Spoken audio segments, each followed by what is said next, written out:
Upgrade! A little while ago I made a video talking about resistance to the way things are, and I've done a little bit of reading recently, so what I want to talk about today is I want to talk about resistance and that feeling, barking greyhounds, fear of freedom and our fear of the way things are and how to be alright with it, how to yield to it, respond to it.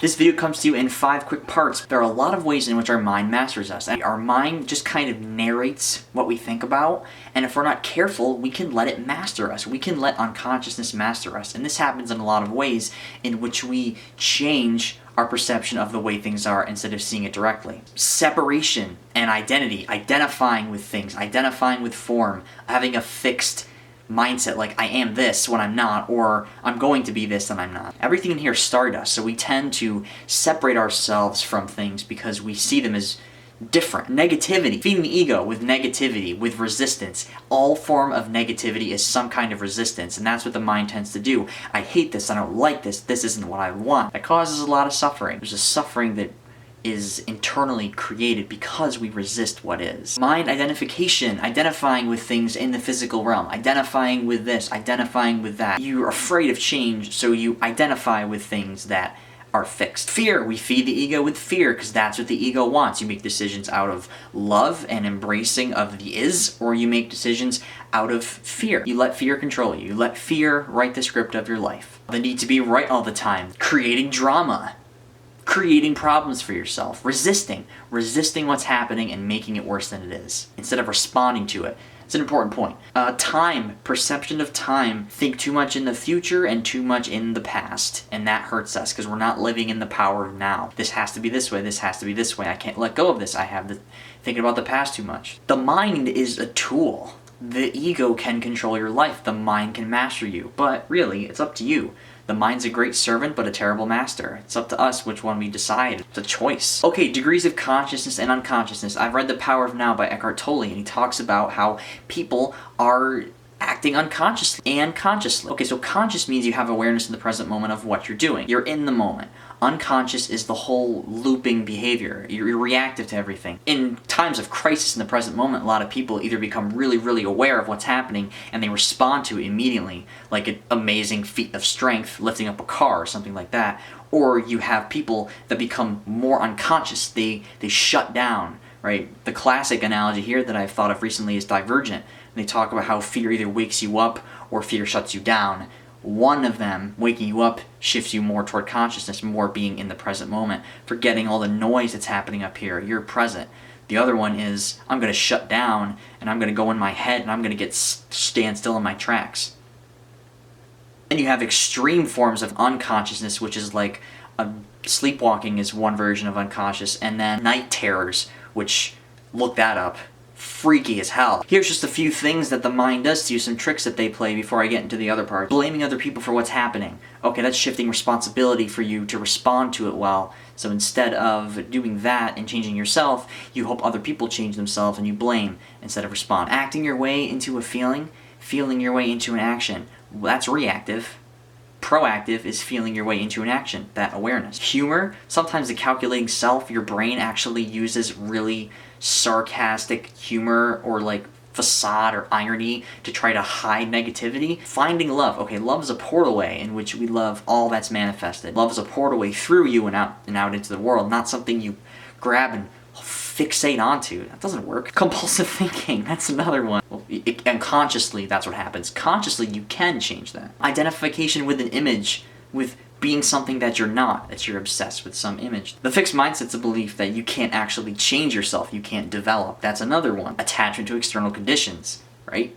This has to be this way, this has to be this way. Finding everything, thinking that everything's outside of you, when all you have to do really is look inside yourself. That's part of what being is. I didn't talk about inner peace. Forgive me, my lighting has drastically improved, but I'm going to add this. Eckhart talks about the idea of inner peace. It's a mixture between the joy of being, of who you are, no matter what the form is, and the sadness of impermanence, meaning the sadness of things that come and go in your life. It varies in its intensity, but it's always accessible by you, the stillness of what is, but it's when that joy of being and the sadness of impermanence, like losing a loved one, or losing people in your life, or things breaking, that causes sadness. Change causes sadness, because you're used to something, then it happens to change. It's the combination of those that leads to inner peace and no resistance. Pretty cool idea. And the last part here is just embracing the isness of what is. Embracing the truth. What happens, happen. We label things as being okay. What we're really focused on is that when things do happen, we'll be able to respond to them and take the necessary action. But it's all about like embracing the inner world and embracing the outer world and being okay with it. Not that you like love it and accept it for what it is, but that you surrender to it, you yield to it. Now surrender does not mean resignation.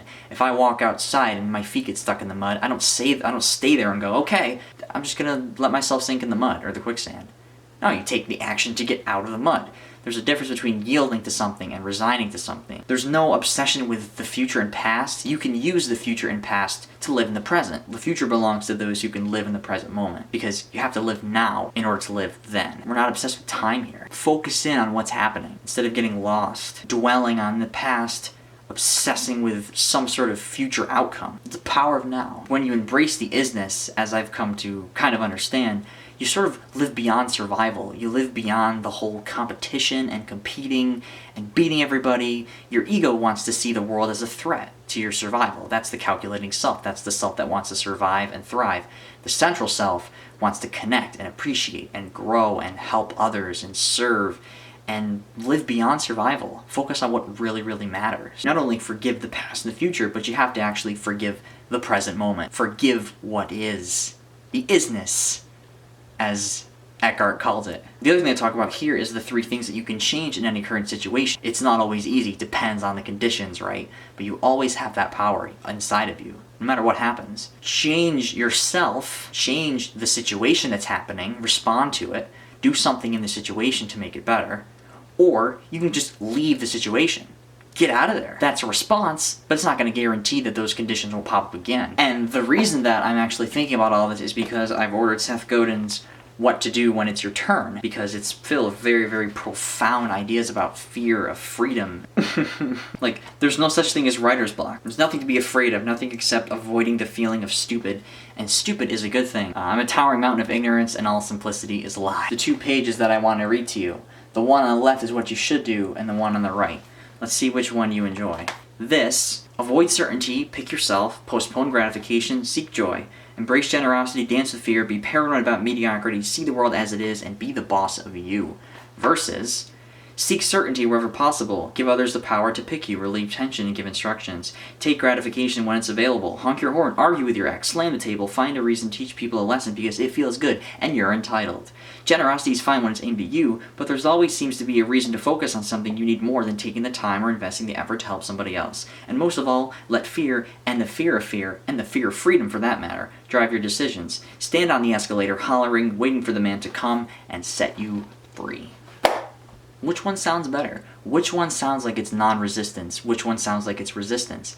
I think you have a pretty clear idea of which one it is. There's a bunch of people on Twitter with the hashtag #YourTurn, and yeah, that's my video on resistance, and it's an important topic, especially when it comes to times of reflection and goal setting and just picking yourself. As always, thank you for watching.